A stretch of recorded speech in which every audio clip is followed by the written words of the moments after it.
one nation, under God, indivisible, with liberty and justice for all.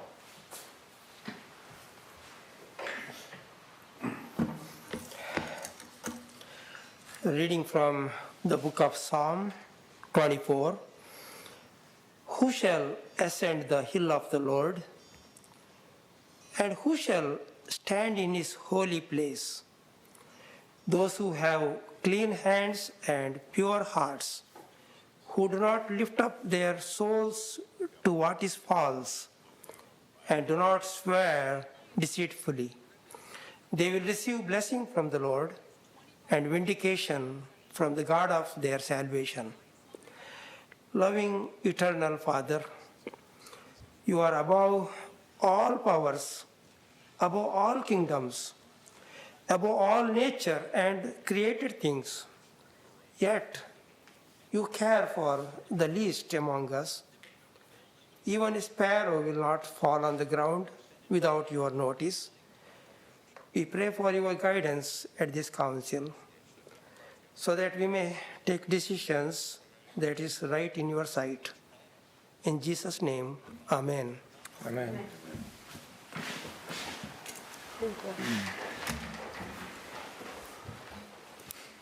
All right. First order of business is approving tonight's agenda. Is there a motion to do so? Motion to approve. Second. Been moved by Paige, seconded by John Split. Any discussion? Hearing none. All those in favor of approving the agenda, say aye. Aye. Opposed? That is approved. We do have some public comment this evening. This is an opportunity for citizens to come before the council with comments and concerns on any current city issue, knowing no action will be taken tonight. I ask that you keep it civil and respectful and within 5 minutes. However, discussion of personnel or individual members of the Common Council shall not be permitted. I expect you to be respectful, and in return, I expect the council to treat the citizens with the same respect. Before you begin, please state your name and address for the record. First person we have tonight, sorry, I have trouble reading some of these names. I believe it says Orlando. If you'd like to step forward. And again, please state your name and address for the record before you start. Yes, thank you. Good evening. My name is Orlando Neves for Christian International Internet Report for U.S. Press Agency. I have certain questions regarding mask mandates, and we don't need the answers now or today. It could be later. I gave you my email.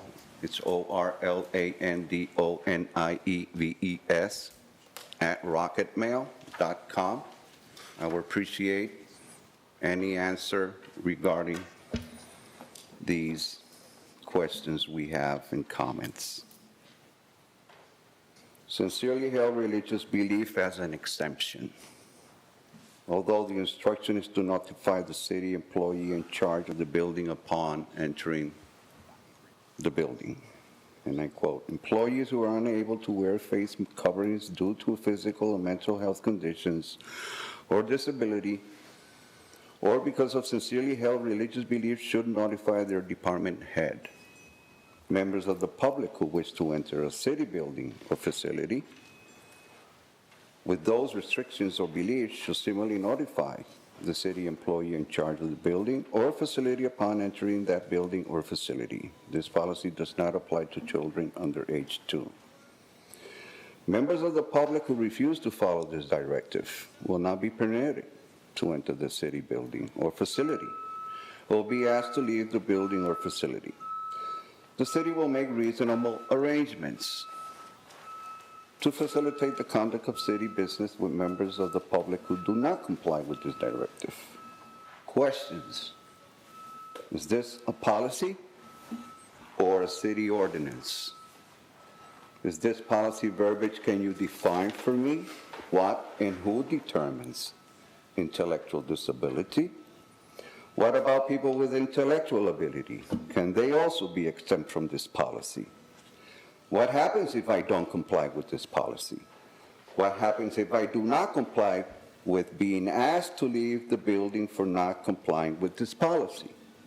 Will I be trespassed? Can I be arrested? Can I be fined? If so, who do I pay the fine to? How much is it? Thank you. These are the questions I have for the floor, to the members and to the city mayor. They can be answered. I will highly appreciate them as soon as possible. Thank you. Thank you. Good night.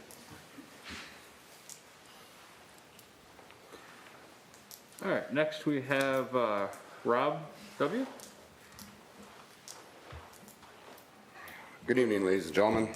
Thanks for hearing me tonight and doing the jobs that you guys do for our city. If you could state your name and address. Oh, Rob Witchell, 223 Union Street. Thank you. Sorry about that.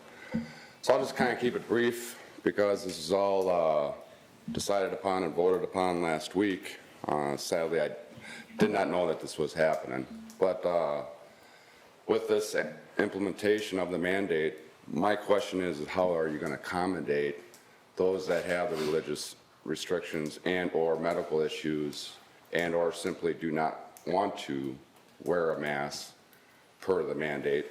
So how can I be accommodated to, in the future, come to these meetings without being, without being accommodated? That's all I'm asking. Where can we move from here? And I think this was very rushed. Everybody, after how long that this has been going on, is educated enough to know that it's their choice. We all know the risks, we all know the benefits, whatever. What anybody's side is, I don't care. It's who you are as a person, and you should be policing yourself. So I'm just simply asking, since you guys did rush it again and didn't really think about everything, how am I, as a citizen, going to be accommodated to come to these meetings from here on out? Thank you. Thank you. Next we have Scott. I'm sorry, I can't read your last name here. Zemlicka. Please step forward.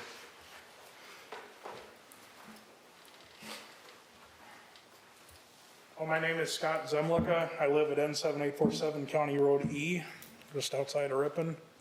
I do have land in the city as well. One question I had, well, I have several.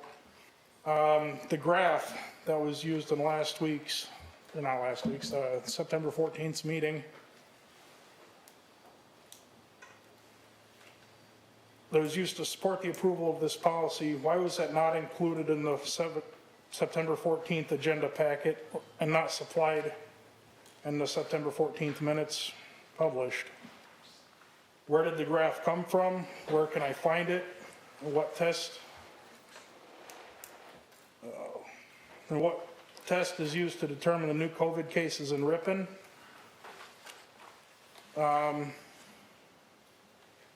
Also, what reasonable arrangements have been made? I decided not to wear my mask today. How could I attend this meeting and address the Common Council tonight, right now?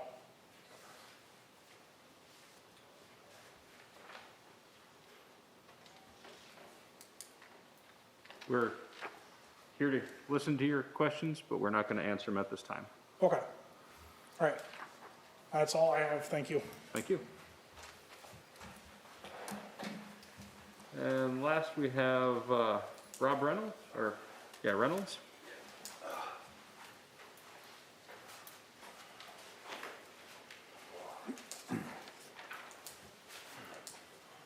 Sorry, I just had surgery on my leg. Rod Reynolds, 648 Watson Street. I just have an issue with the sidewalk repair, and I'm new to all this. This is the first time here. My wife and I just bought our house just a little less than a year ago. And someone told me I could come here and talk to somebody or maybe reach out and get some answers.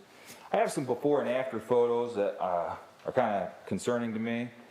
That my wife and I, they said they were sent us a letter saying they're going to fix the sidewalks, which is fine. And I wasn't aware of the city ordinance that you guys, that Ripon has, where we're responsible for half. So my wife and I went out there and looked at our sidewalk. There was nothing wrong with it. There's no buckle, cracking, separating, nothing. And then I get a bill in the mail for $255 saying it needed to be grinded, and then they just went ahead and ripped it up. So why did they bill me for grinding if they ripped it up? I got a before picture of, I don't know what sidewalk this is. I have an edger, I edge my lawn about once a month, so from this picture, it hasn't been edged. You know, the before photos are very small. The after shows my house and the finished product, obviously. So I didn't know if I don't know if this is the right venue or if someone can get a hold of me, talk to me about this. You know, because now we pay about $5,000 a year in property taxes, so what does that go for? Those are just some of the questions that I have, and I guess grief complaint with being charged $255 for a sidewalk that there was nothing wrong with it, so. And then, I mean, how would somebody get in contact with me? Like I said, I'm new to all this, so I apologize. Or who do I contact, or You can call City Hall and you can talk to me. just call City Hall and talk to you, and then we can go, okay, Yeah, we can talk about it. all right. All right, thank you, I appreciate your time, folks. Thank you. Thank you. All right, that is all the public comment that we have for the evening. Next item is recognition. Oh, yeah. Oh, sorry. So, last week, Monday, it was Brenda Miller's last day with the city of Ripon. She served the city for 15 years, and we wish her a happy retirement. So.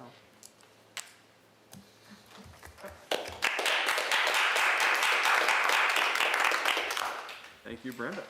All right, next item is a financial advisor's report. Phil Cosson is here to talk us through the tax incremental financing for the city. Thank you, Mayor. Good evening, everyone. Can you hear me okay? All right. Well, I'll start by saying I'm a new face, probably to a few members. Been around for quite a while. I know Al and James over here that I've been around for quite some time. Our role here in the city is kind of multifaceted. One, we've been involved in kind of the creation and implementation of some of your tax increment districts around the city, and you have quite a few. We have also been involved in debt financing and or refinancing of debt. I was here 4 or 5 months ago, refinancing some of the debt for a savings at that point. When Adam came on, the two of us agreed that it might be a good time with all the new members to have a refresher on tax increment financing. What is it? How is it used? What can and can't you do? What are some of the misnomers surrounding around tax increment financing? So the first half of this presentation, I'll try to get through it relatively quick, but stop me along the way, is to really kind of give you a foundation of what the program is. And then the second part is really to dive into the existing tax increment districts for the city. And again, you have quite a few tax increment districts that are in place, and there's been a lot of work done over the years in regards to kind of the financial wherewithal of each of the districts, and then I'll kind of wrap it up with kind of a status report. So bear with me. This is something I'll go through in great detail in various presentations for different organizations, league of municipalities and such, but I'll try to get through this relatively quick for you. Again, feel free to stop me along the way. I'll have Adam kind of jump through. This is a program that's been around since 1976, and it really is the only economic development tool in the state of Wisconsin, the primary tool that municipalities use to spur development and or redevelopment in the community. So when you get involved in TIF, there is something called the but-for test, and that is but-for TIF would the development occur. And for each one of the districts that were created, this question had to be answered as part of the creation process for the tax increment district. So as you can imagine, not everything in the world is black and white. There's a lot of gray. We look at it and say, would have been developed as proposed within the same time frame, the same level of value, jobs, and those kind of aspects are all contemplated as part of that but-for test. So this is not something that's simple to create. You go through a significant process to create tax increment districts, and again, you're required to answer this but-for test. So how does it work? It's pretty simple, really, and I tell people this is more of a financing tool than anything else. When you create a tax increment district, draw the boundaries around parcel or parcels of land, and when you create the boundary, the value that's there is called the base value. That's what the value is today. So just say there's 10 parcels, each with $10,000 of value. That $100,000 is the base value. You create the tax increment district, and as development occurs on those 10 parcels or redevelopment occurs, that's called increment.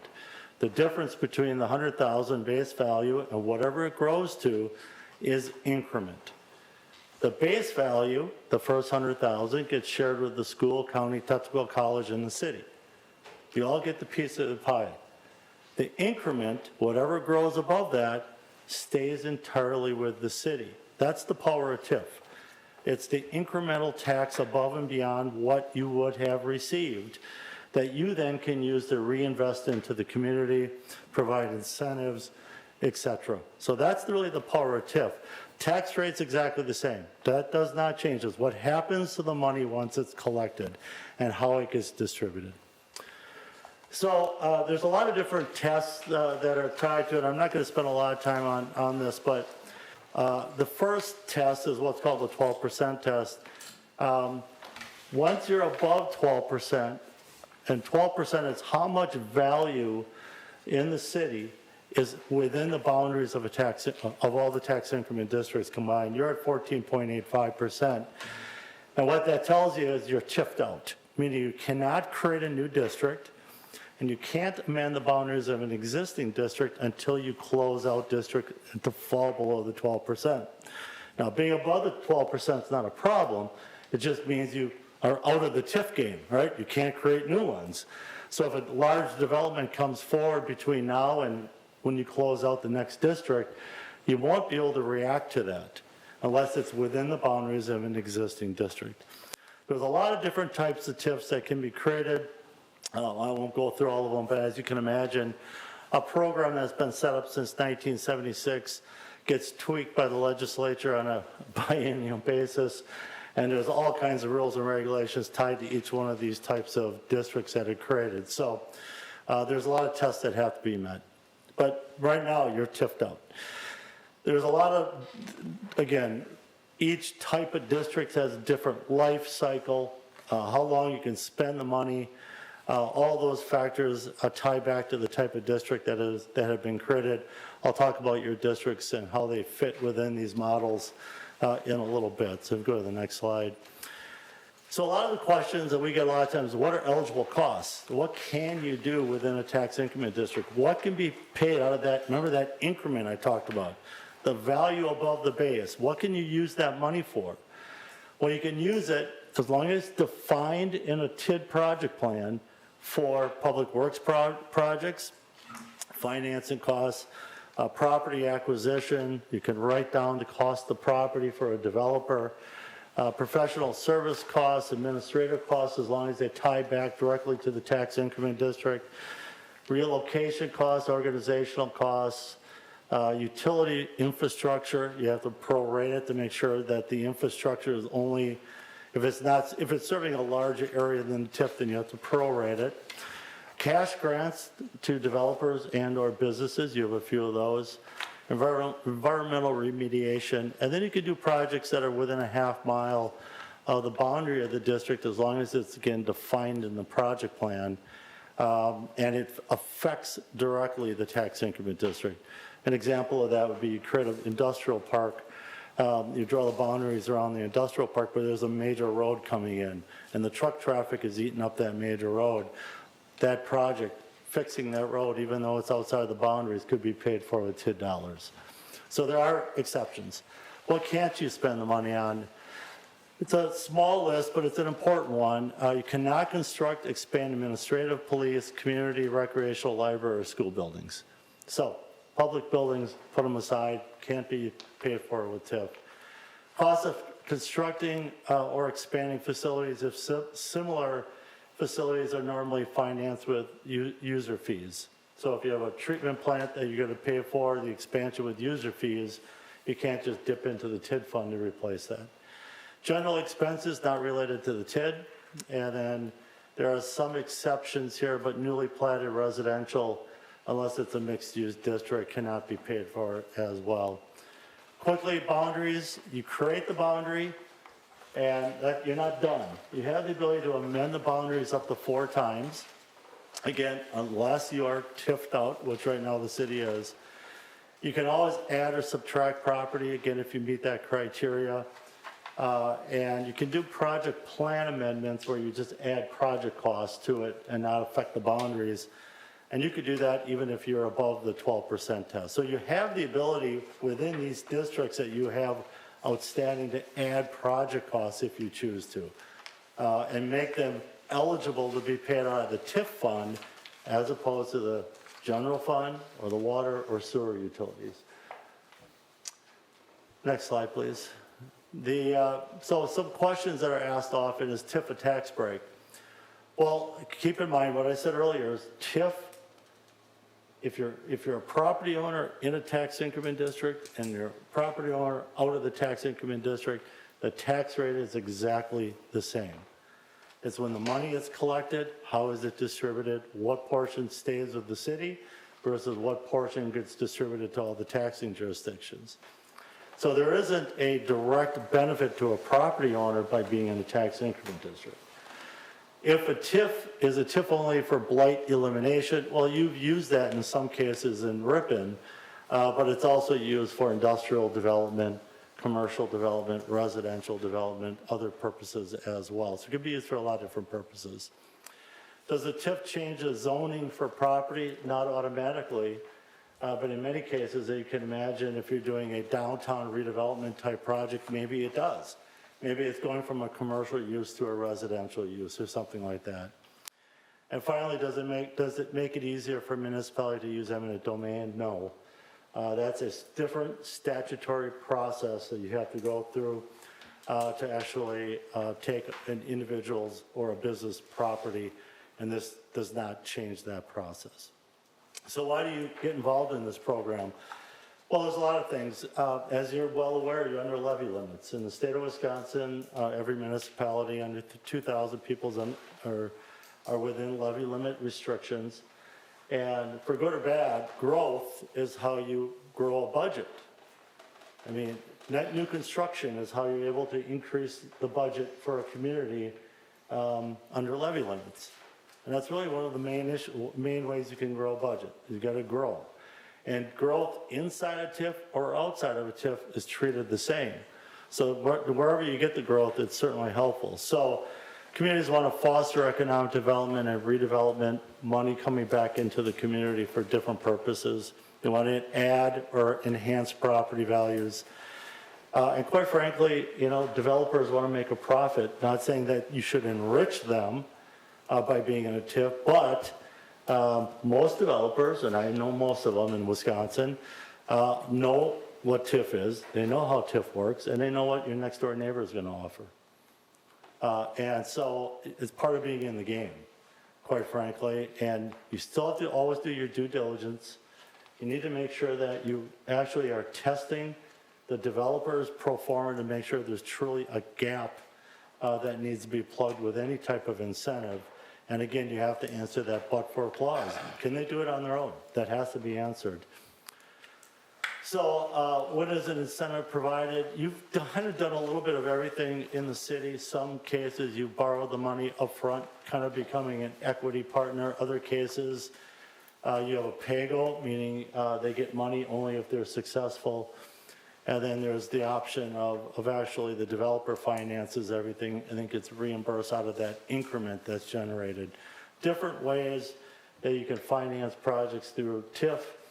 And the question really comes down to who's sharing the risk and how is the risk divvied up in each one of those cases. So TIF has risk, as you know, with your downtown tax increment district. We'll talk about that in a little more detail. And yet, it's also, keep in mind, a partnership many times with a developer and or a company, business. And also, it's a partnership with your other taxing bodies.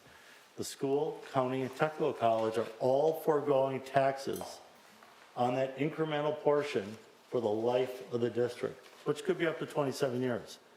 So it's a partnership, and they're at the table with a vote through the creation process. So it doesn't get slammed through. The reality is they are at the table through the process, and you have to have their vote as well as part of the process. So if you want to skip that, Adam, I'll kind of jump into that a little bit. Well, if you want to go back to the debt, the numbers are just really hard to see. But if you look at that slide, which in your packet, thank you, page 14, you do have debt that is related to some of your tax increment districts, and some are debt-free, meaning there's no obligations outstanding, debt obligations outstanding. So your TIDs are really outstanding, and I did not, are 4, 6, 7, 9, 10, 11, are the districts that either at one point had debt or can still have debt. You also have TIDs, obviously, beyond 11 as well, but they do not have debt tied to them at this time. So these are the obligations that you have outstanding, and you can see TID 11 where pretty much a substantial amount of the debt is tied to.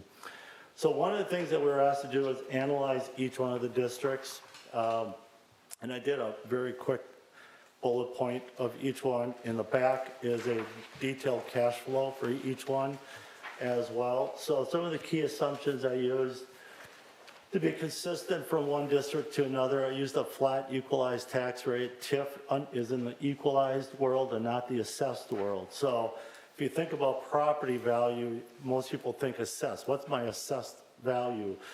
TIF goes back to the state and then they equalize it as part of the process. So the TID tax rate is on an equalized basis, and we're using your 2021 TID equalized tax rate.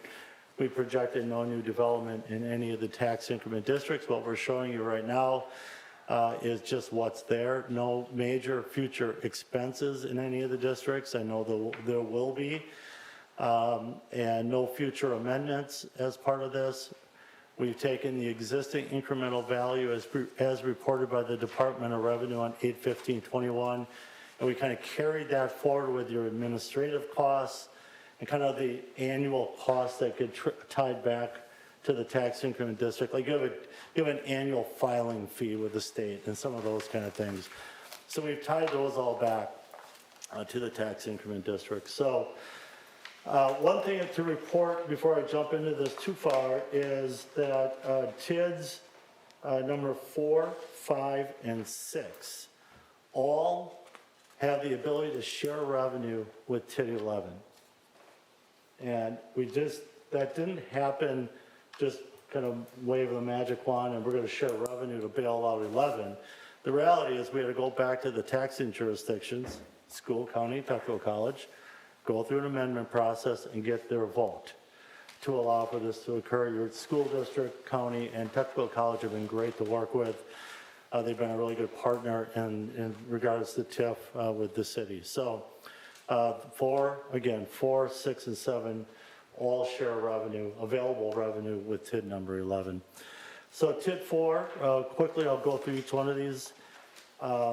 Created in 1994, it's industrial. The only purpose here is you're sharing revenue with 11, about $325,000. That district will close in 2022, and there'll be a benefit realized in budget year 2023. So, does it help you with 22 budget coming up? But 23 budget, when that comes up, you will actually have net new construction to be able to grow your budget by, and another calculation based on the TID closure. That will enable you a little more flexibility in your budgeting process in 2023. Again, it doesn't help in 22 budget, but that's on the horizon. And this district will get you below that 12% test when this closes. So you'd be back in the TIF game already next year if something comes forward. Yes? With your closing dates, does that include the extensions or is that? That includes the extension, yeah. Thank you. Yep. TID number 5, created in 2000. It was also an industrial district. Incremental value is $7.55 million. Revenue share with the 11 as well, about $142,000 from 2022 to 24. The last year collection of revenue is 2024. that will be shared with 11.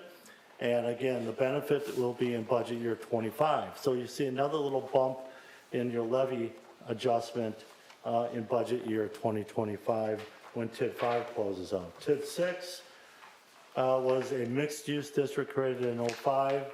The current incremental value, again, that's the piece that is retained by the city, is 14 million. You can't spend any additional dollars in 4, 5, or 6. You're past the expenditure period.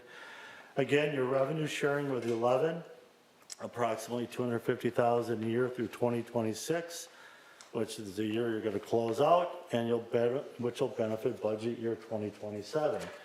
So again, every other year, at least initially, you're going to have these kind of extra bumps under levy limits that will allow you a little more flexibility when it comes to budget time. 23, 25, and 27 due to those closures. TID number 9 is a district that was created in 2009, mixed use, small incremental value, about $4.8 million. You can still spend money in this area. However, TID 7 is the only district that you really have a significant negative cash position, and we show that continuing unless new development is realized in TID number 9. So TID 9 is underwater, simply put. You'll need development in TID number 9. 7, you mean? I'm sorry, 7. Sorry, TID 7. That's Sandmar area. Just so people know. So that's the one district that's really kind of hurting, I'll say, at this point. And again, unless we see development, we're going to show that as being kind of a negative balance going forward. TID number 9, created in '09, mixed use, 4.8 million. Really, this is a current cash position that's positive. And we're projecting that to continue unless there are major expenditures that are made within TID number 9. The cash position is in good shape. TID 10 is another mixed-use district that was created in 2009. Incremental value of 8.4 million. Again, another positive cash position in TID number 10. So again, if you're targeting areas that projects could be spent, it certainly could be in TIDs 9 and 10 if there are projects in and around those areas. TID 11 has been a challenge, and I don't know, there's a few people that were around for all of this in the downtown development, the Boca Grande Hotel development, etc. That district was created in 2009. It was a rehab district. There was a substantial amount of money that was spent in that area. Incremental value is only 1.8 million, meaning very little increment that has been generated downtown. The expenditure period has passed. We have revenue sharing agreements with, again, as I stated, 4, 5, and 6. It's a positive cash flow. We don't expect it'll turn negative until much later. And it's pretty much taking care of itself now. At one point, for council members that have been around a while, we showed as early as about 2024 significant shortfalls that were going to be realized in tax increment district number 11. Significant as in like $500,000 a year at one point. We're at a position now, and we did include TID 11 cash flow in here. If we go to page number 41, I'm sorry, wrong, page number, if you go to page number 33, there's a lot of numbers here, but if you look at the cumulative column, the second column from the right, you have a positive cash flow here that will sustain you all the way till 2031. Then you'll run negative a little bit for a year or two, and then start reimbursing the city back, and the shortfall is nominal. Again, compared to what it was at one point when we were looking at $5-6 million of shortfall over the life of the district. It's kind of cleaned up for a couple of reasons. The revenue sharing. TID 1 at one point was revenue sharing here as well, but TID 1, 4, 5, and 6 have all shared revenue. We've been able to refinance all the debt here at much lower interest rates that saved a couple $1 million. That has helped a great deal. And you have a little bit of development there, not a lot, but a little bit of development. So one small development downtown to the tune of about $400,000 would clear this up. So it's not insurmountable by any means. You need a little bit of more investment in downtown, and this district will close out in a positive. Far cry from where we were quite a few years ago. So that's 11. I think, it's very manageable given where you are. TID 12 was created in 2014, industrial district. $4.4 million of increment generated. Expenditure period in 29, you have positive cash flow here.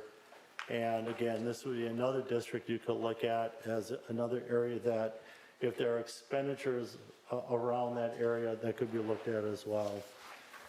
TID 14, there was no TID 13. It was created in 2016, industrial. I think this is a laundry.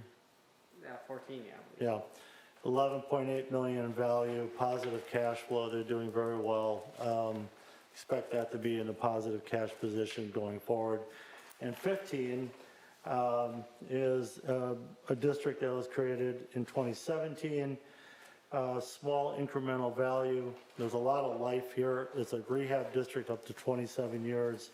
We show a negative balance that will turn positive before the end of the TID. So all in all, when you look at your tax increment districts, you really are in a pretty good position now that 11 has kind of worked its way out. There's a little bit of investment downtown that would certainly help that. And then it comes down to TID 7 at this point that would really be an area that maybe needed to be supported as well. But the rest of the districts at this point are operating pretty well, and most have a positive cash position. On page 26, next page, I just want to talk, I mentioned it a few times ago already, but the statute, TID law statute is very clear. Once you have paid off all your obligations, and met all your obligations from a debt and or development incentives, you're statutorily required to close out the districts. You can't just keep them open to keep them open. You really need to close them out at some point in time. And the closures are really important, and they have to be planned around because that's when you're going to see little bumps in your levy limit adjustments, 23, 25, and 27. So you should be planning around that. 23 will be pretty significant because there is a lot of value in TID 4. So that'll be a nice net new construction bump and TID closure bump in budget year 23. I've attached all the cash flows. I wasn't going to go through those with you. Not everybody loves numbers like I do. I know James does, but again, we tried to kind of put together the cash flows for each one, given the different criteria that I talked about earlier for each one of the districts, but they're there for you. If there are questions that come up that you have for me, feel free to relay those through Adam, or you can contact me. I'd be happy to talk to you. But again, we thought this would be useful, just relatively new council, helpful to understand what the tool is, TIF, how it's been used in the city. There's a lot more background information on each of the districts. I didn't include a map in here showing where they all are, but you have development agreements with quite a few of the districts. The hospital, Alliant, a number of them have development agreements that tie back to each one of those districts. They kind of dictate when they get paid and how long the district will stay open. But I think good news on the horizon with the 3 closures that I mentioned. Questions? I have a quick question. There's the term here, blight. What is, can you define what blight means in the eyes of a TIF or TIG? Yeah, so there's, as I indicated, there's different types of districts that can be created. There's a mixed use, there's industrial, and there's blight and or rehab.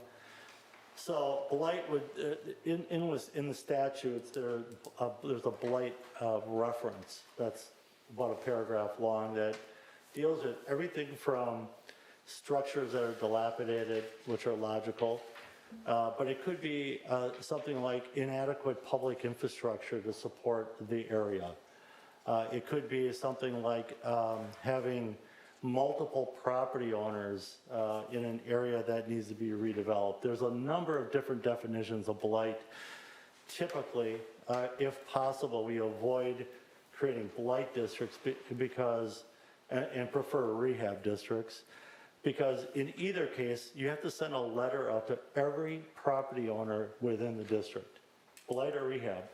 And in the letter, it states very clearly, your property is located within the boundaries of a blight or rehab tax increment district. Please come to the public hearing to learn about it. So you'll see there are quite a few rehab districts downtown, so we had to invite the public to each one of those. But there's references directly to the statutes as to what makes up blight versus rehab.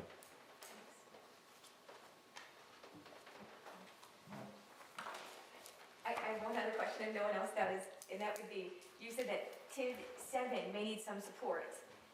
Can you briefly say, and I'm sure others here have other ideas, but being new, what that means? What are some examples of support that you've seen from other cities? So if you go to TID 7 cash flow, and if you go to page 32, go to page 34 and 35, you have about 5.4 million in increment. This is a mixed-use district. I'm assuming there was some housing element to it, Adam. And that's, so right now what's happened is you have existing, on page 35, you have existing obligations, and you're running about $90,000 to $100,000 annually in the shortfall column. The third column from the right under annual is kind of what's happening annually. So there's a couple of things you can do. You can really work with the developer and or developers to try to generate development in that area, and you could do that through some type of incentive with them if need be. That'd be one. Two, you could work with the developer if it's single family or if it's multifamily to see about the possibility of new ownership in the area to support some additional development occurring at that property as well. Unfortunately, what you can't do is share revenue with this district. All those complicated rules I talked about, only certain types of districts can be recipient districts of revenue from others. So otherwise, you're going to have to transfer funds to help support that district from somewhere, some fund, and then hopefully reimburse back over time. This takes you through the life of the district. You are allowed 2 different types of amendments that extend the life of the tax increment district. So you can extend up to 6 years. So you could add 6 additional years on here and essentially reimburse yourself back out of future revenues. That would be the most logical way you'll get out of this, is if you continue to have shortfalls, you can extend the life of the district using these amendments that'll enable you the ability to reimburse back the city for any advances you've made.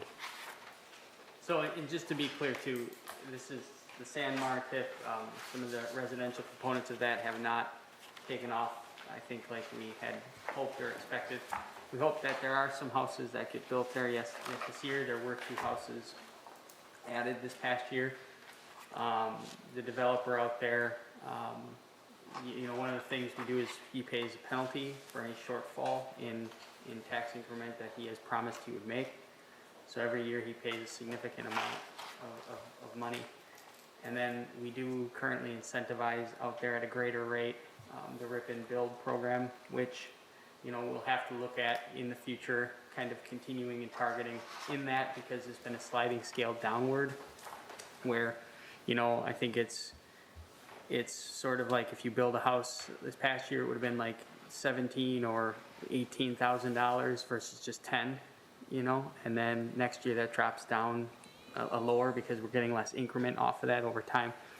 So we'll have to look at possibly targeting some some specific housing development programs out there. I think that's really the goal, because that's where there's vacant land, and you know, it is a significant need for housing. So some of the housing studies things we've talked about can help with that, as well as the housing extension.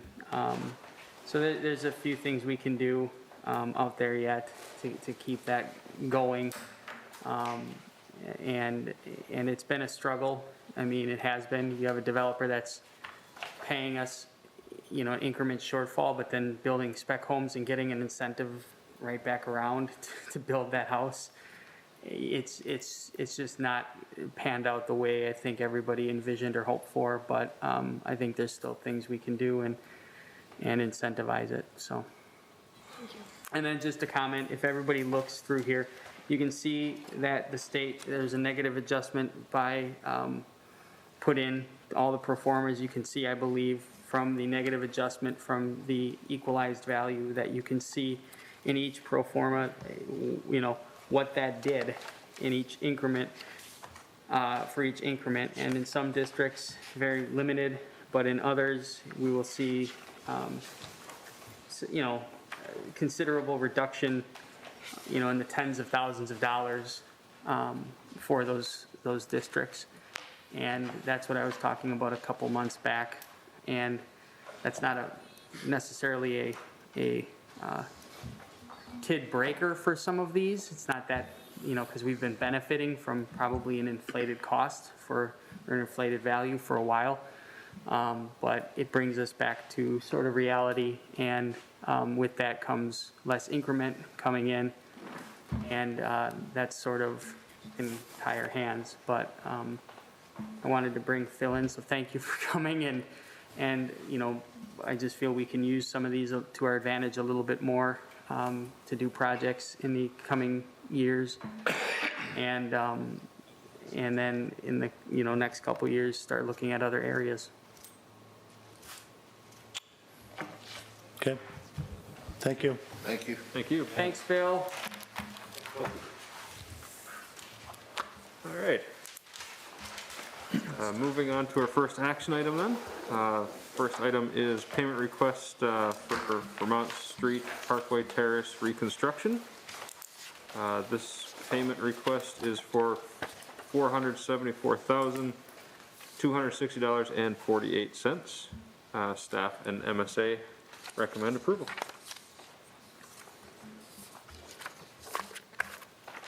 Make a motion to approve payment. Second. Been moved by Howard, seconded by David. Any discussion or questions? Hearing none, all those in favor of approving this payment, say aye. Aye. Opposed? That is approved. Next item is an agreement amendment with MSA for the 2020 CDBG -PF and DNR Safe Drinking Water and I can't remember what the other one stands for. Clean Water Fund. Clean Water Fund program funding. Adam, do you want to explain this Yeah, one? so this is, you may or may not recall, so I put the original agreement in the packet that was done many months ago while we started this project. So this is the, in that there was a to be determined for administration of the Clean Water Fund and the Safe Drinking Water Fund programs. So we have applied for those and are working through funding and closing out those. So to administer this through the end of the project, through June of next year, to refund the Vermont Street and Parkway Terrace improvements, MSA will work with us through that. It's a total of $30,000, of which that gets lumped into the whole project cost. So this was one thing that we did not approve back in what time? A year ago. and since then we have gotten the funding, so this is just the amendment to that original contract to get those services to continue on with that funding and administering it through the end of the project. Move to approve. Second. By Al, seconded by Paige. Any discussion or questions?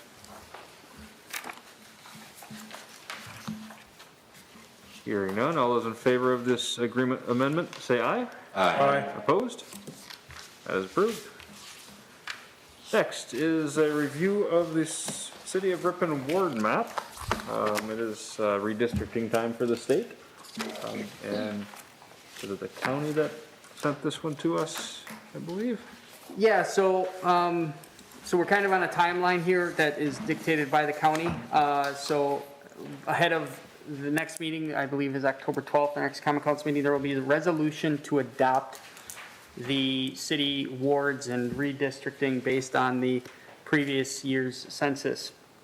Ann is here. But we just wanted to provide you this and get the blessing from the council to use this map as what we will draft the resolution. Because, like I said, the 12th, we have to pass that resolution. We didn't want to just come to you with the map, here you go. We wanted to just show you it before we get there. Because we have until the 14th to get the resolution passed by to the county. So basically, we're on a timeline, so this is part of it. The old ward map is this one right here. And this is the new map. There, Ann can describe it better with the districts and everything, but at the end of the day, what we are looking at is creating the wards and the districts that you all represent, and we have to fit certain criteria within population numbers. We have to make sure that you all stay within your areas and we're not moving. So we have accomplished that. The two changes that we did were in Ward 7, this little corner up here. You can see there are 30 some odd people that we changed to put into this ward to even it out a little bit more. And then additionally in Ward 6 here, there was a block right here along Newberry and Matoman that was added to add about 130 people. Those were the only changes within the boundaries of the districts that I am aware of. Ann, please help me.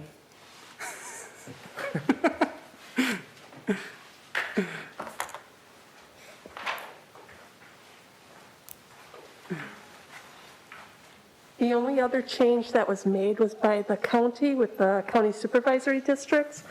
They cut out over to Houston Street up to include that portion into Ward 10 because that used to belong to Ward 9, but that would have split that ward between two different county supervisory districts, and you can't split a ward into two different county supervisory districts. So that little portion went to Ward 10. So currently, districts 1 and 4 currently, when there's a county supervisory race, have two different ballots based on which county supervisory district they live in. It's going to stay the same.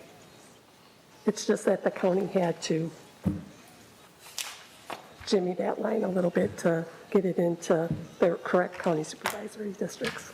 Other than that, Adam did good. Thank you. And then basically from a numbers standpoint, I think statutorily we have to be within how many people in each ward? A couple thousand? 1,000. And we're well within that within each aldermanic ward and district. So all we're looking for is just, if this is okay, a recommendation to use this map here on the left to draft the resolution to bring forward on October 12th, or the next common council meeting, to establish the city wards and voting map. Unless there are questions and you want to make changes, which we hope you're just good with.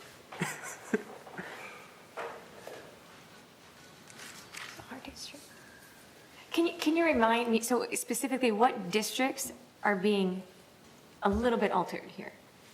So the new proposal. Ward 10 was done by the county, so this little jog here. I think if you look over here, it did not jog that far over, or it kind of made a different angle here, Ward 10 right here. So that one moved. And then, but then also Ward 10 here, down in this area by the arrow, right here, this block was added to Ward 10. As you can see here, that was, or sorry, Ward 6, that was in Ward 10 before. So it added basically 130 people to Ward 6. And everything is, I think, I don't know what the numbers broke down to be, but it was around 1,800, 2,000, 2,000 in the 4 wards for aldermanic districts. And it was something like 2,100, 1,700, 2,000, 1,800. So we tried to get some level, some level. So, and then the other thing was just in Ward, way up in Ward 7, this little corner up here, 35 people were added into Ward 7. So Ward 10, 6, and 7 had minor changes to the lines, none of which affect any current seat on this council.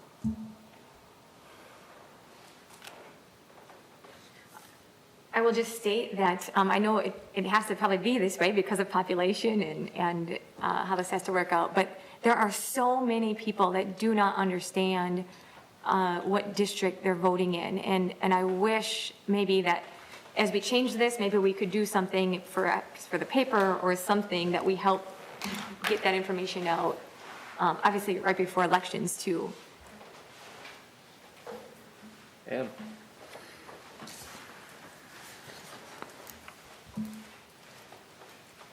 They can always go to myvote.wi.gov, and it'll state there where they go. Otherwise, they can call down by us. Yeah, that is helpful. You do a good job at that. I'm just saying in general, I think it would be helpful for us as a body to make sure that information is out. We have obviously our new Facebook page, this type of thing.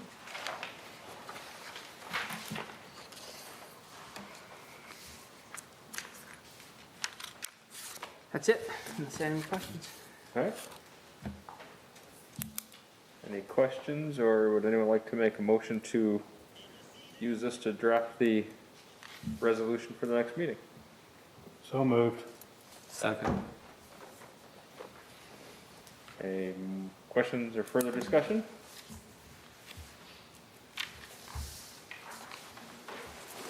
Hearing none. All those in favor of using this map to draft the resolution for our next meeting, say aye.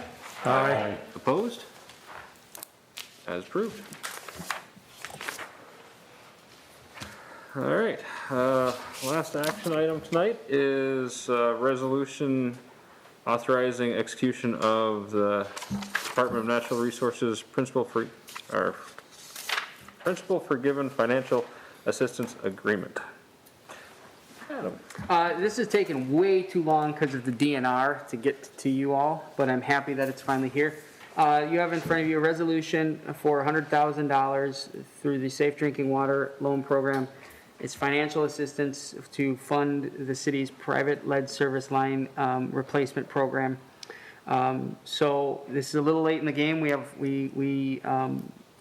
rushing to get this done, and for the last month and a half, it sat on the desk of the DNR until we really got on them, and Ted overheard a conversation.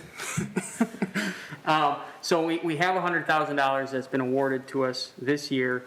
So we have until the end of this year to spend $100,000 on lead service line replacements. The program is ready to go.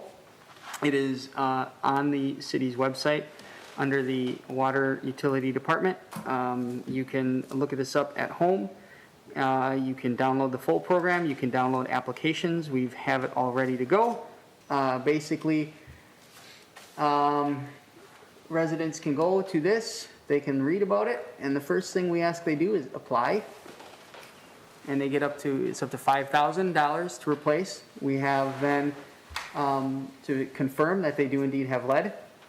They then go and get a couple quotes, and we sign an agreement with them saying you will replace your lead service line with a certain contractor. We then, when they're done, they apply for payment, and we make sure they did the work, and everything's good. We fix our side if need be. We got the RFQ out. So these are the 3 pre-qualified contractors that applied to our program. So these are the 3 that we will allow. If anybody has someone that wants to be on the list, they can contact us and we can get them on the list if they meet the RFQ qualifications.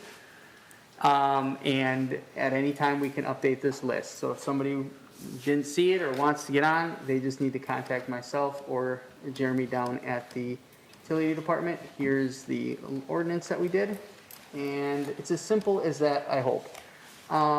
So we've got this all live, ready to go.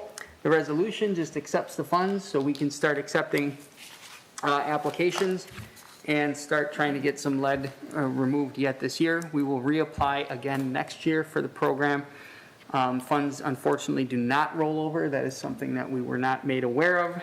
And so we will rush here to kind of prioritize and see.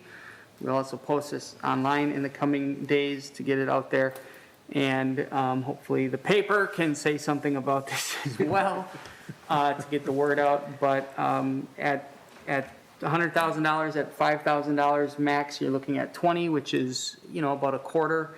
Hopefully we can get somewhere close to that this year yet. I know winter is coming and all of that, but we need to get working on this, and anything we don't use just gets returned, and it's probably a good trial run for some of the programs just at the end of the year here to see how it goes, because next year we'll be applying for a lot more funds.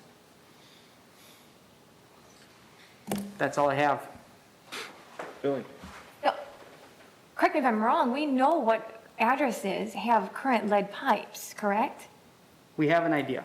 So, I mean, we could theoretically send a notice about this to them, especially Yes, because we yep. have to rush Yep. this. Yep, so we already have people that are applying and contacting us. First is that the next step would be either going and getting this program and printing it out in flyer format and posting it on their doors or mailing it directly to them. Got it. We will, Jeremy and I have talked about this briefly, just because if we know it's private side, it's a little bit easier than having to do the city side of it too. We don't want to dig a bunch of holes in the street and not fix them this year and leave them. So we're kind of on a timeline, but what the message is, if you have one and you think you do, if you think you can get this done with a contractor in the next few months, to, apply and contact us, and then we'll certainly target the ones that I think make the most sense. So, but we don't know everybody. Right, okay. So, Move to approve the resolution. A second. Moved by Al, seconded by Jolene. Any further discussion or questions? Hearing none, all those in favor of approving this resolution, say aye. Aye. Opposed? That is approved. thank you. All right, moving on to our discussion items. First one is outdoor open container entertainment event permit ordinance. This would be basically open carry for malt beverages and wines only, not intoxicating liquors. If you all had a chance to read the proposed ordinance. I see Craig is here. Would you like to talk about your reasoning behind? Main Street has put this request towards us. They have a few events every year that Yeah, greatly benefit from this, especially during COVID period. So I don't know if he has anything to say or if he's on hand for questions.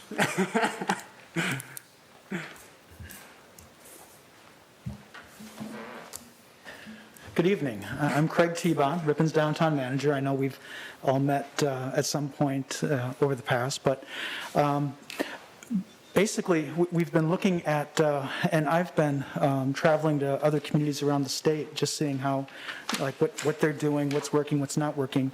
And it became aware that that a lot of communities have leeway for open intoxicants in public spaces.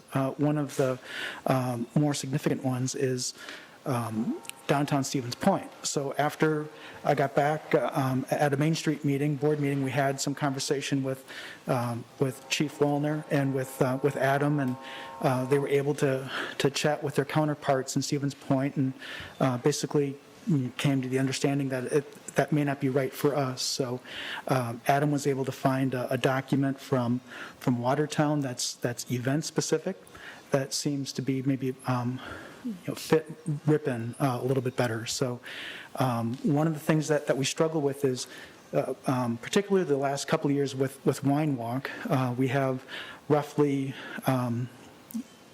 500 or so people coming into the community, and roughly 300 to maybe 400 people that go through a business. And with COVID, if it's in a colder period of time, all those people are going to be congregating in the building. And my biggest concern is the health and well-being of the business owners. So this past year, we ended up postponing the spring wine walk in 20. A couple different times we were able to host it in August. But once again, if we can do these kinds of things in open spaces rather than doing them inside buildings, it just makes it a safer environment for the business owners and for the participants. So we had a visit with Lud and Adam, and kind of talked about maybe this as this open container policy as an alternative. Thank you. Yep, so, and just taking a step back and kind of, looking at this, Craig had approached us a couple times with the last wine walk. Ahead of it, there were some concerns about COVID, just the number of people. And it's important to have successful events for these nonprofits and these organizations. So, I mean, we were kind of put in a position where, city staff is trying to be flexible within the current rules to allow people to have a comfortable environment when they visit our community.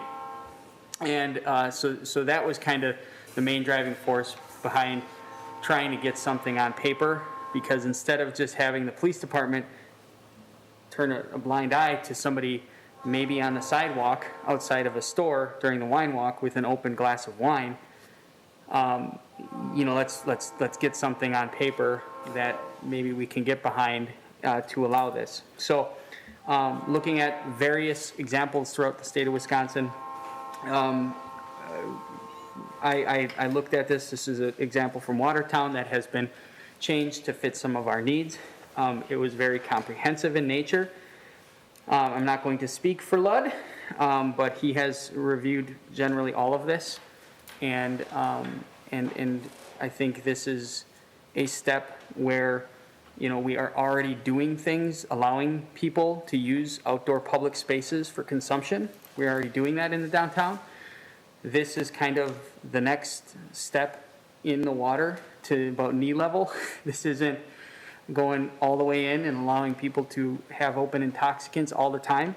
This is specific to Class B temporary license holders, which the only organizations allowed to do that are charitable organizations, Lions Clubs, Chamber, Main Street. So this is not a private business thing. These are specifically for events.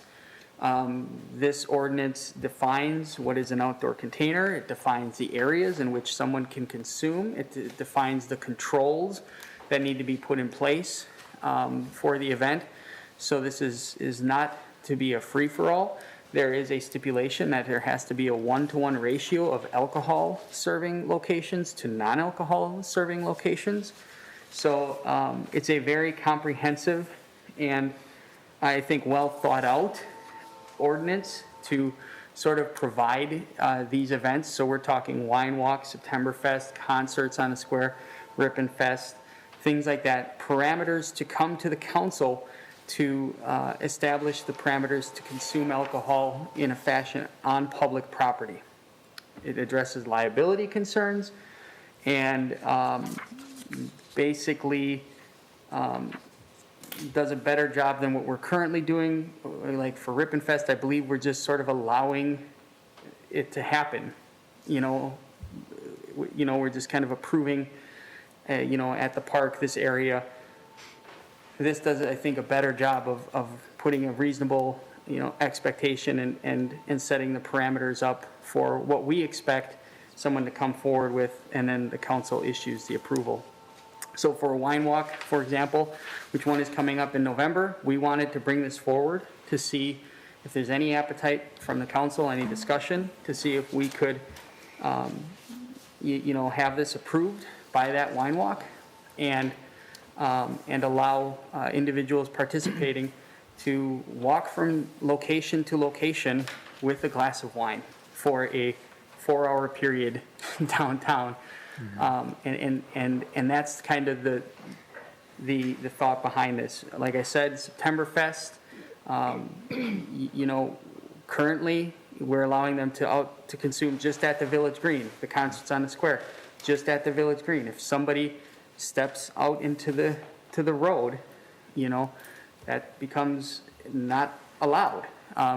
So this would essentially allow that extension onto the city street for those events, if need be, in a very regulated way. So they have to have a band on, they have to have a wristband, they have to have a cup that designates it that. And if you don't think that people aren't doing this anyways, coming to these events and drinking, you can see it. It's happening. So I think this is something that we've talked about here and there, and just found something that we would want to bring forward. So I will quiet now.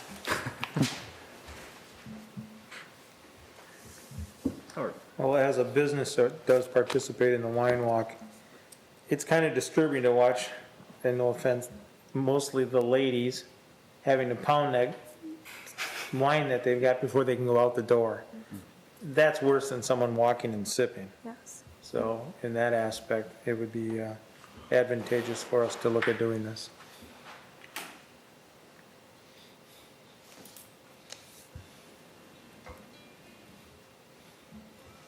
So it's just gonna be like Green Lake, they'll have a festival and there's a set place where you just go.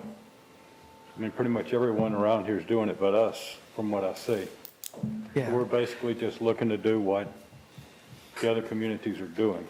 And to be honest, we haven't had that planning discussion yet. So I think each event could be a little bit different. The concerts would be, if we decided to do this at the concerts, it would be more of a contained activity at the space. I'm not certain how, maybe future planning would evolve if there's more bands in more areas. How does that change? But right now, I think each event will be its separate planning activity, and then that planning activity will take place in conjunction with input from the police chief, from the city administrator, and the city attorney. Okay. So it's hard to answer you. Right. And from a planning perspective, once I've gone through something, I know how to tweak it. It's hard to know how to do something until you've experienced it. And with this proposed ordinance, each event would come to the council for approval.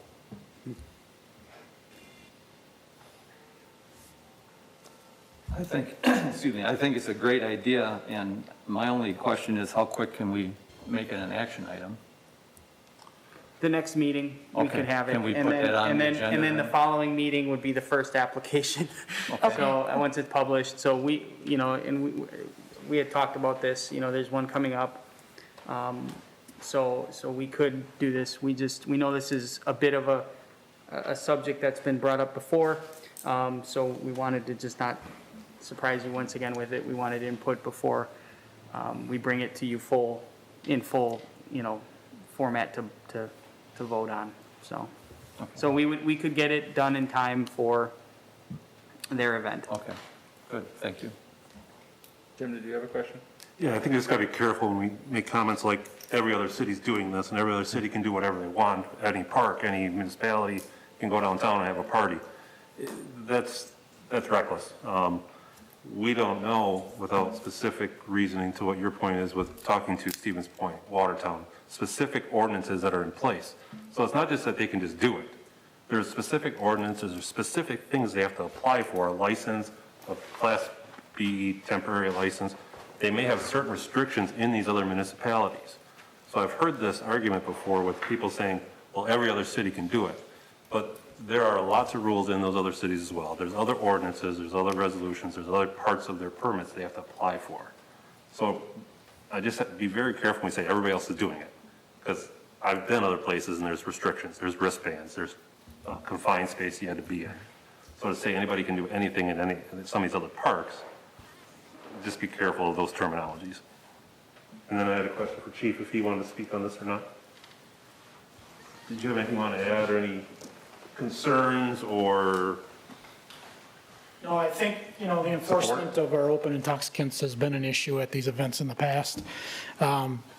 City Administrator, Ludd and I and Mr. T-Bond have had lengthy discussions about this topic and come to this point.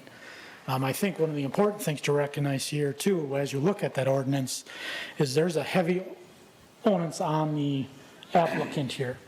The applicant for this event needs to provide security. They need to provide signage. They need to provide cups. They need to do a number of things to be in line with the ordinance. And I think that's important. You're not going to have just anyone applying for this because there is lengthy requirements by the event organizer to comply with the ordinance. So I think that's very important. That needs to be mentioned here. But I'm supportive of it.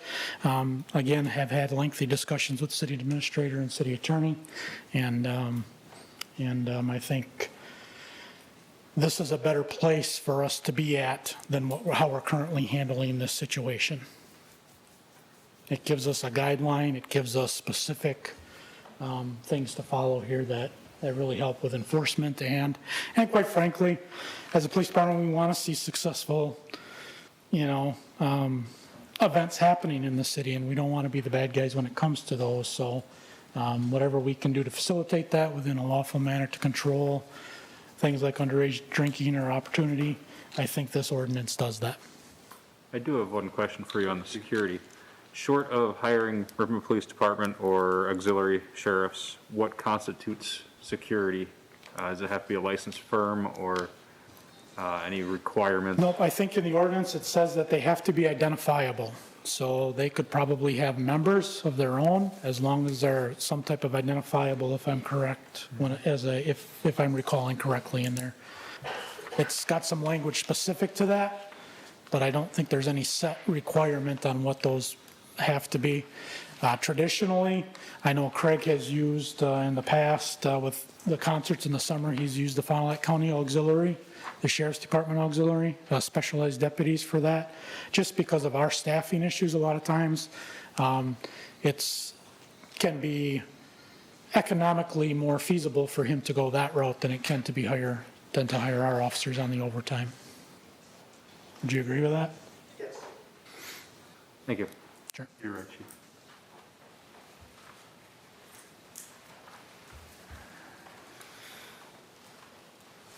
Any further discussions or questions on the proposed ordinance? I'd like to make a recommendation that we bring this back as an action item at our next council meeting. Good. Do we need to second? Does that need to be voted on? Yeah, we can do that. Okay. Is there a second for that then? I'll second. Seconded by Paige. Any discussion on bringing this up at the next meeting? I will just say that I appreciate that in this draft that it says that non-alcoholic beverages also need to be served with a 1-to-1 ratio. I think the last thing we want to do is to normalize alcohol consumption or to someone who didn't intend to drink now feels pressure to drink. So I really appreciate that is in this. All right. Any further discussion? Hearing none, all those in favor of bringing this back as an action item at our next meeting, say aye. Aye. Opposed? See that at the next meeting. Next discussion item is the finance manager, assistant, city administrator position update. All I have there is the deadline ended. We did not receive what I would consider an adequate amount of applicants for the position currently. So, there's one individual I think we will be interviewing, but, not receiving the amount that I would say provides a diverse enough applicant pool to make a decision, is where we are currently at.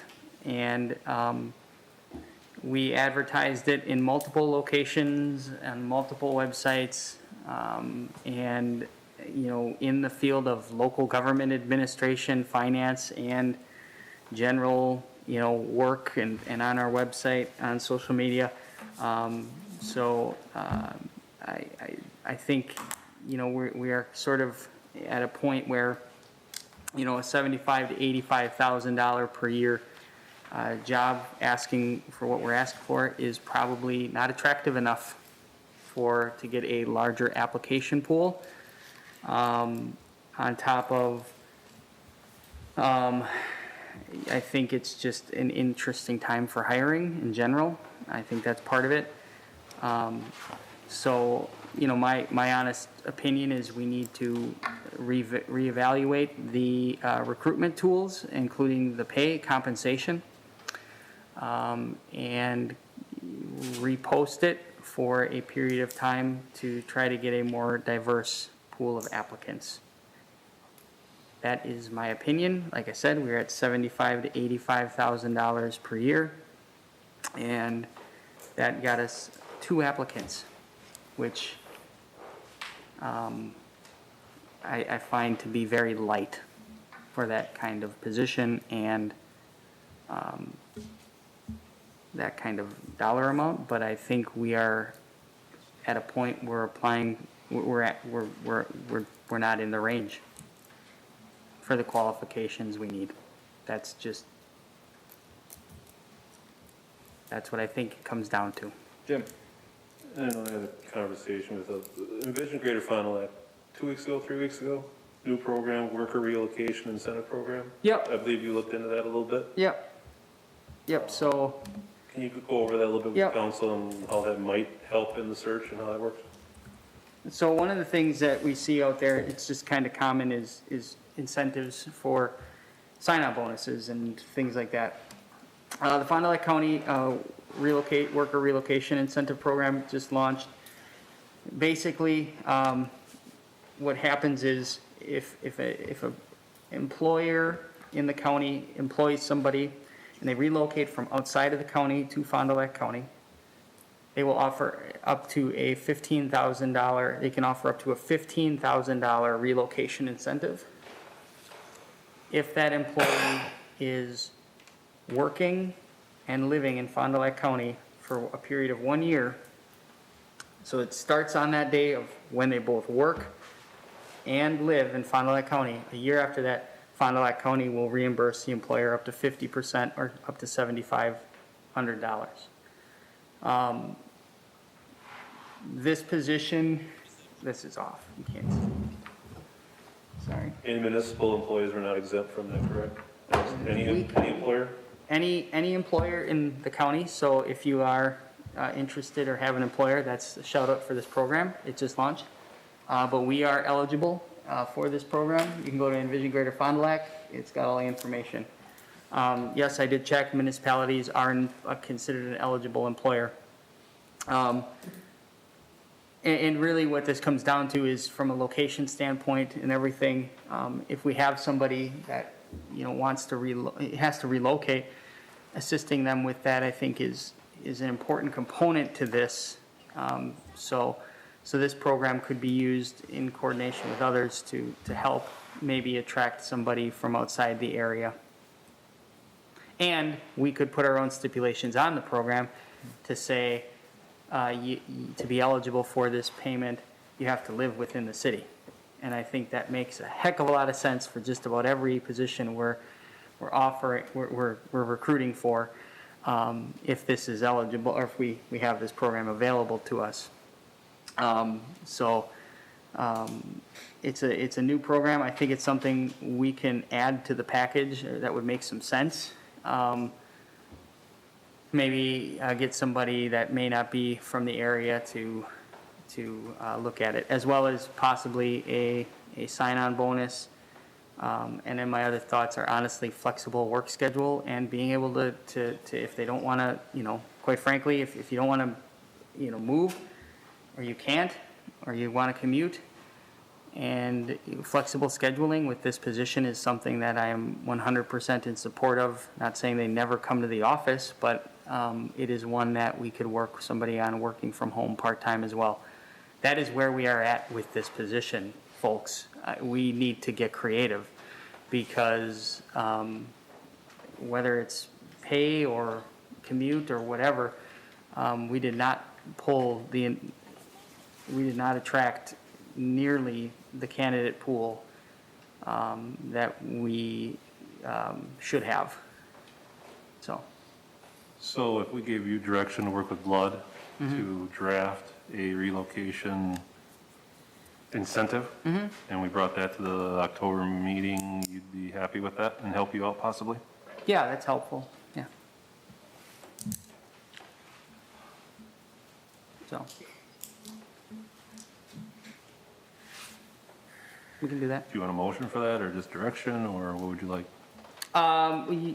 We can do whatever. I mean, we need to repost the position. We need to keep it open. The range is 75 to 85,000. Quite frankly, it's, I don't even know where to go with it, without just guessing at this point. But, yes. I have a question. My guess is, for this side of it, that's the assistant city administrator, my guess is some of the programs in the state, that are public administrative, probably they have some people that would be interested in that, but they probably maybe don't feel that they can take on the finance manager part of that. I'm wondering, is there something where there's almost a mentorship or someone that they could consult with?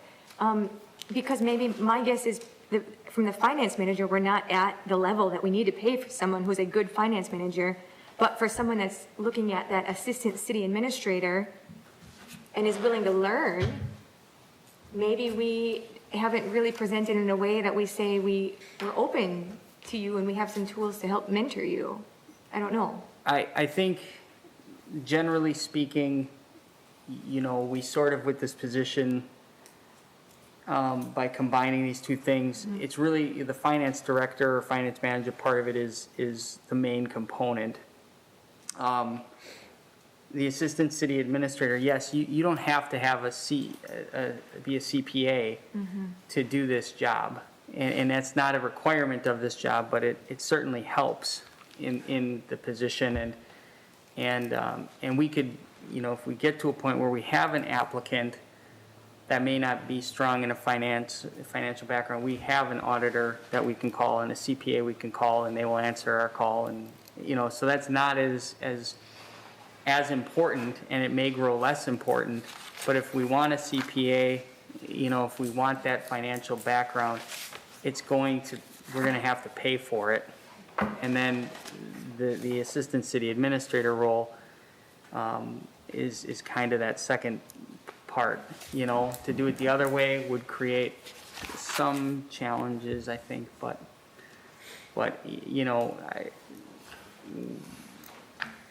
the alternative, and we did reach out to UW Oshkosh has a program, but I think somebody who may be in that realm may not apply because they think a CPA, or they think that it's all going to be just finance and it's not going to be, more administration or management. So they don't apply. But yeah. So I don't know if that answered your question, but it's a hybrid role. But the primary focus is the finance. And I think in a CPA world right now, you're going to have to pay more than $85,000 to get somebody with a CPA.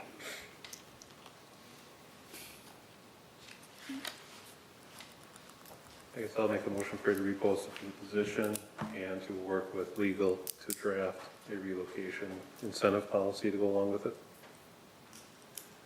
Second that.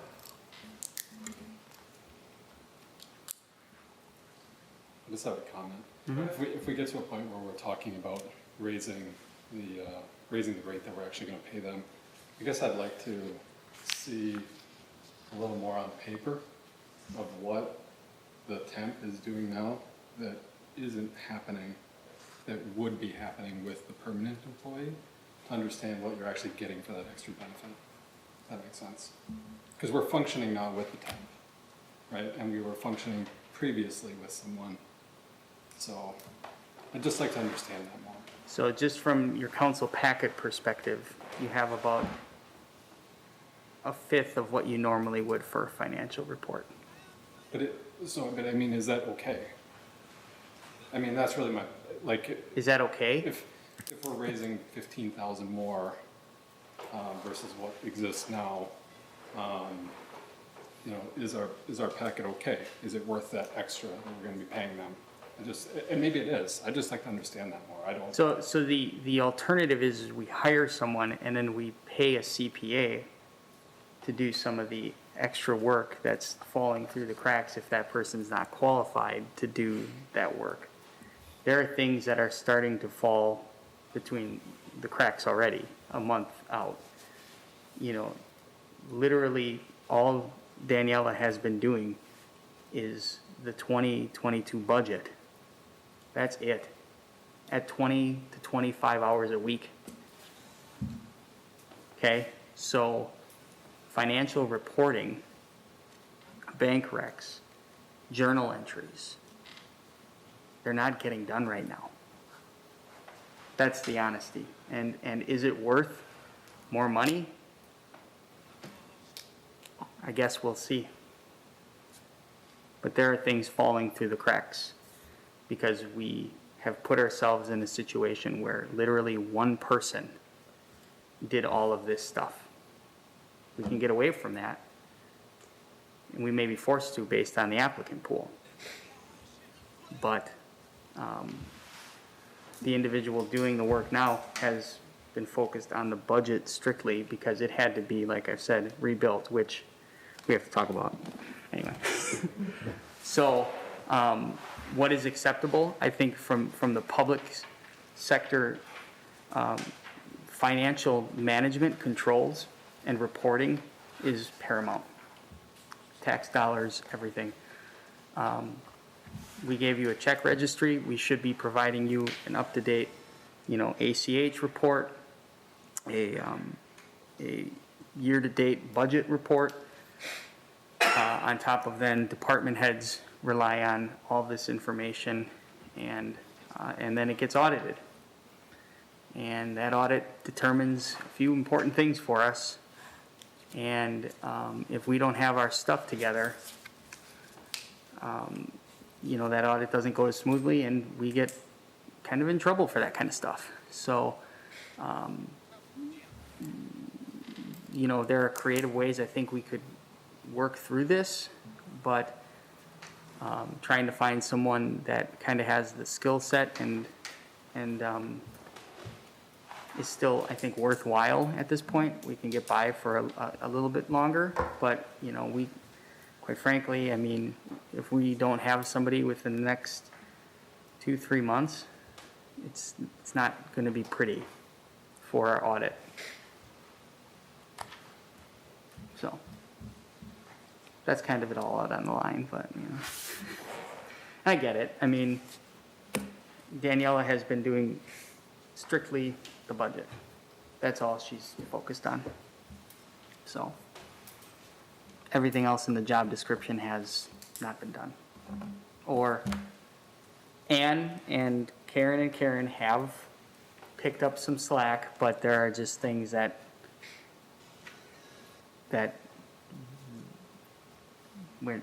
aren't getting done. So that's as blunt as I can put it. So There's currently a motion on the floor to repost the position and have Adam and Lud work on a relocation incentive. Any further discussion on that or the topic in general before we vote? Hearing none, all those in favor of reposting the position and working on the relocation incentive, say aye. Aye. Opposed? We'll have something for you for the next meeting. All right, project updates and staff reports. Adam? We will need to schedule a first review of the budget in the next week, week and a half. So I can get a poll out to you all to see what day works best in the coming week, week and a half. Like I said, we would start at a certain time and just give you a first view of what we've come up with the start of the 2022 budget. So I will get that. I can get a poll out, send an email if you would like, or if you just want to set a date, we can do that as well now. But we need to do that. I need to get that in front of you because we are running short on time. And I didn't want to do it all at the next meeting. So if I want, I can just get a poll out. Is that fine? That'd be cool. We're looking next week, really.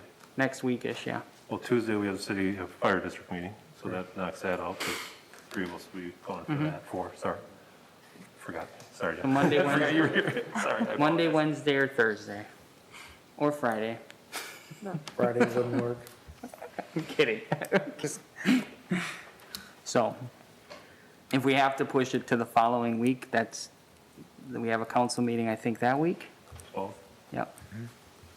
So, I just did not want to do it all on the 12th. So you want us to check our schedules and get back to you, or are you gonna send a poll out to us? What do you wanna do, Adam? I can just send out a poll tomorrow morning. The other option would be, the earliest would be this Thursday, really, to post it. I don't have it done. So you really thinking next week more? Next week. Okay. I need a few more days, So basically Monday, Wednesday, Thursday next week. if possible, yes. Good, thank you.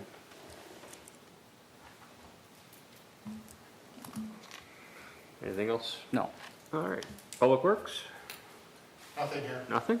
Police? Water? No? All right. Very good. I don't have any appointments today, but I do have a statement. I was asked to convey this. Comes from the Fox Valley, Wisconsin Healthcare Emergency Readiness Coalition. They're a coalition that collaborates with 15 area hospitals and numerous other healthcare providers over 9 counties to prepare and respond for emergencies in east central Wisconsin. Their statement says, hospitals and healthcare facilities throughout the Fox Valley region are experiencing an increased number of patients with COVID-19 and asking the community to get vaccinated to reduce the spread and help end this pandemic. COVID-19 vaccines are safe and effective at preventing serious illness and death. The climbing COVID-19 cases across the 9 counties of the FVHERC have placed an undue burden on our healthcare workers. Hospitals and health systems in this district include Advocate Aurora Health, Agnesian Healthcare, Ascension Wisconsin, and Theta Care. And they are asking for community's help to change the course and get infections under control. Using a multi-layer approach to protect ourselves and each other is recommended by the American Medical Association, the Centers for Disease Control and Prevention, and countless other medical professional societies. This includes get a COVID-19 vaccination. It is the best way to protect yourself and those around you. Vaccinations are safe and effective. Wear a mask in public, regardless of vaccination status. Practice social distancing. Avoid large gatherings, especially indoors. Wash hands often with soap and water. Stay home if you're feeling sick. avoid people who are sick, and get the flu shot early this year. From August 1st to September 21st, the total number of COVID-19 hospitalizations increased sixfold in the Fox Valley region. In the same time frame, there were 5 times the number of COVID-19 intensive care unit hospitalizations. More than 90% of patients being treated in the Fox Valley hospitals for COVID-19 are not vaccinated. Many of those patients are in the 30 to 50 age range, as opposed to the older patients we saw earlier in the pandemic. While the volume in the facilities is a mixture of COVID-19 and non-COVID-19 patients, a rise in preventable COVID-19 admissions is the driving factor. Area emergency departments are experiencing record high patient volumes due to the variety of community health needs. This may lead to an extended wait time. If you do not have COVID-19 symptoms but wish to be tested, please seek testing from a community testing site. Where you can get vaccinated. Make an appointment with your local healthcare provider or visit the Wisconsin Department of Health Services website or visit vaccines.gov or call 1-800-232-0233 to find a location closest to you. As a side note, both of our pharmacies in town are offering the vaccine still. How to get tested. In addition to the COVID-19 vaccine, to help manage community spread of COVID-19, testing is critical. Testing gives health systems insight into the breadth and depth of those infected in our communities and helps us better understand the spread of the virus. FVHERC encourages community members to be tested if they are experiencing COVID-19 symptoms. Please do not visit local emergency departments for COVID-19 testing. Call 211 or visit Wisconsin Department of Health Service website to find community testing near your location. Any comments or future agenda items from council members? Al. As part of Adam's contract, an evaluation of his performance thus far must be completed by November 1st. That is the council president's responsibility to move that forward.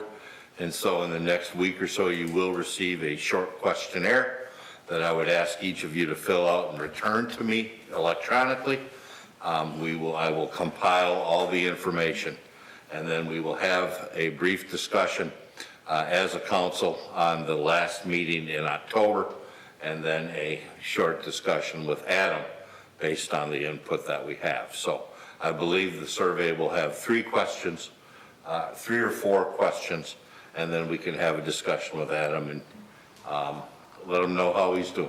So thank you. Please be prepared for that, and your cooperation and getting back to me would be most appreciated. So. Thank you, Al. Anyone else? Anyone like to make a motion to adjourn? Motion to adjourn. Second. Moved by Paige, seconded by David. All those in favor say aye. Aye. Opposed? We are adjourned at 8:43. Very much.